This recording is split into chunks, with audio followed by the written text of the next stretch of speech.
नांदेड़ शहर के ईदगाह कब्रिस्तान की कब्र से मुबैना तौर पर पुरस्रार आवाज़ आने की खबरें शहर में तेज़ी से फैल रही थी और बहुत बड़ी तादाद में लोग ईदगाह कब्रिस्तान पर जमा होने लगे।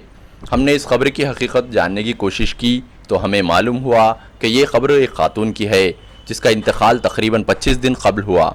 इलाके के साकिनान के मुताबिक मरहूम खातून के अहल खाना को ख्वाब आया, जिसके बाद वो कब्रिस्तान पहुँचे और ख़ब्र के करीब जाने पर इन्हें पुरस्रार आवाज़ सुनाई दी, जबकि दीगर अफराद ने आवाज़ सुनाई देने की तस्दीक नहीं की।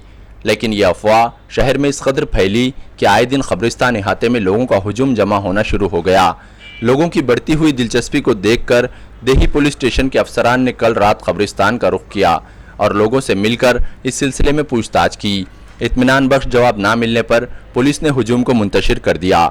हमने इस सिलसिले में मराठवाड़ा के जय्यद आलिम दीन हज़रत मौलाना मुफ्ती खलील रहमान कासमी साहब से रुजू किया, जिस पर इन्होंने इस खबर को महज अफवाह करार देते हुए कहा कि इस्लाम में इस तरह की कोई गुंजाइश नहीं।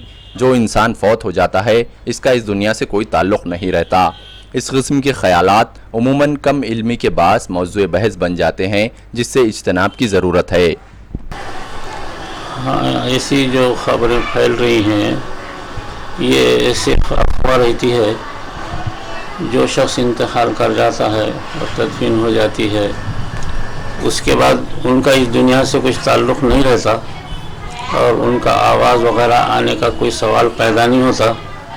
ये सिर्फ वारिसीन की मोहब्बत और अक़ीदत रहती है कि जिसकी वजह से वो इस तरीक़े से अफवाह में शरीक हो जाते हैं।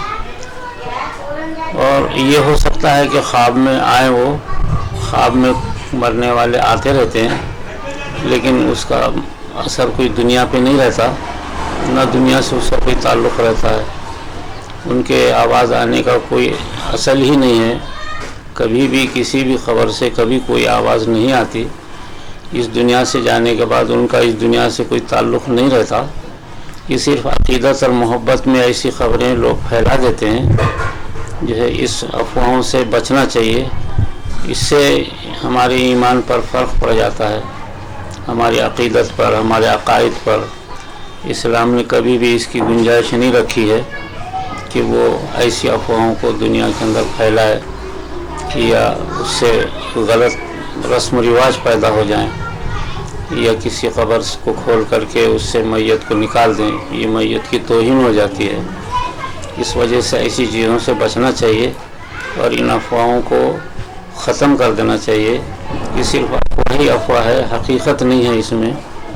अगर ऐसी कोई अफवाह फैली हुई है तो उससे मुसलमान परहेज़ करे और वहाँ कब्र पर बिला वजह हुजूम करने से एहतराज़ करे।